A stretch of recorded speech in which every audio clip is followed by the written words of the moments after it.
Hello, everybody. Today we are starting off the process of making sourdough bread with our sourdough starter. And to teach us how to do this, because I definitely can't do it myself, is my cousin Natalia. And she's also going to be showing us how to actually make the bread in the next video. So be sure to check that out in the upper right hand corner. But for now, this is the first step, and this is making the starter. So, Natalia, tell us what you're doing.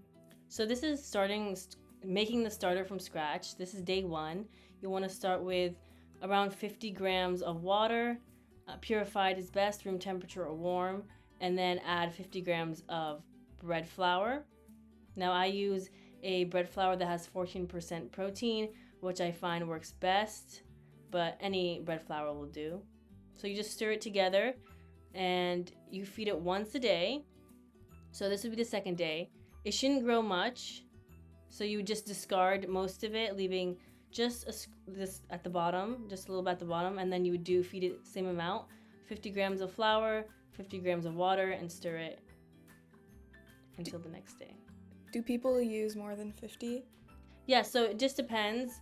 When I was learning, I found a recipe that used 100 grams of water, 100 grams of flour, so a 1-to-1 ratio. But I found that I didn't want to throw away too much, so I found that 50 and 50 worked perfectly, especially that it would make 100 grams of starter, and then I would make one loaf if I wanted to use it. So why do we have to throw it away? So we need to throw some of the sourdough starter away because then we would have to be feeding it twice the amount that it's in. So if right now we fed it 50 grams of water, 50 grams of flour, in total that'd be 100. So then the next day you would have to feed it twice that. So you'd have to feed it 200 grams of flour, 200 grams of water. So to prevent, wasting too much, feeding it a lower amount and discarding it is best. Got it. And how do you know that your starter is finally well developed? So they say normally after a week, so 7 days, your starter will be ready. But the real proof to that is if it doubles in size. So it took me a little bit longer than 7 days, and I did many trials and errors when doing my starter. But when it consistently doubles in size, that's when you know that it's ready to be used.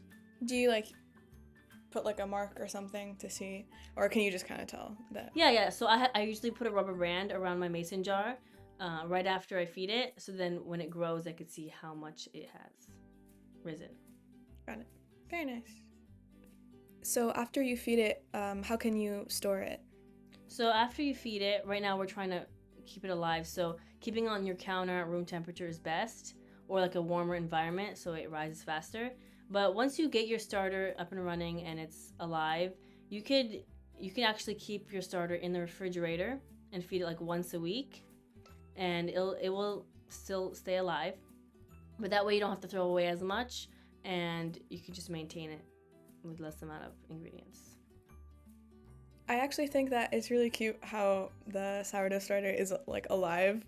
I know a lot of people give their sourdough starters a name, so let us know down in the comments below what your favorite name is. Yeah, I've been having trouble trying to name. Yeah, we should. So you guys will be the ones to name our starter. The one with the most likes will be given the name. But yeah, now that we've gotten to day 7, you can see that it's starting to rise quite a bit. And also, when we discard, can we also use that for something instead of just throwing it away? Yeah, so there are a lot of recipes online where you could use the discard. Discard really means unfed starter, so it's inactive. So I like to put the unfed starter in a jar and I keep it in a refrigerator. I have found using it to make waffles is the best, but you can make anything from pizza dough to pancakes, really anything. And bagels. Anything is possible. If you put your mind to it, anything can be sourdough bread.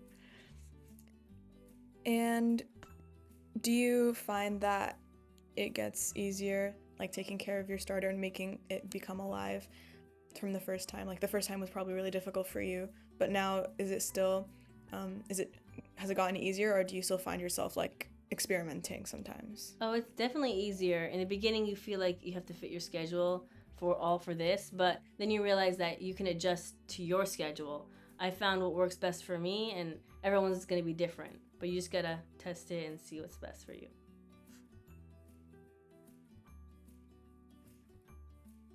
Oh, so I noticed now you're pouring 200 grams of water? So now this is preparing. So now the starter is alive and working. We are making the amount for bread for the next day. So Got it. because we need, for the recipe, we need 500 grams of starter. So by adding 200 grams of flour and 200 grams of water to the 100 grams of starter, that would give us 500 grams. And now you can see that it has doubled in size, and when she feeds it the flour, it will rise dramatically. And this is going to be a little sneak peek of the bread to come, so check out the next video, and happy sourdough starting! Bye bye!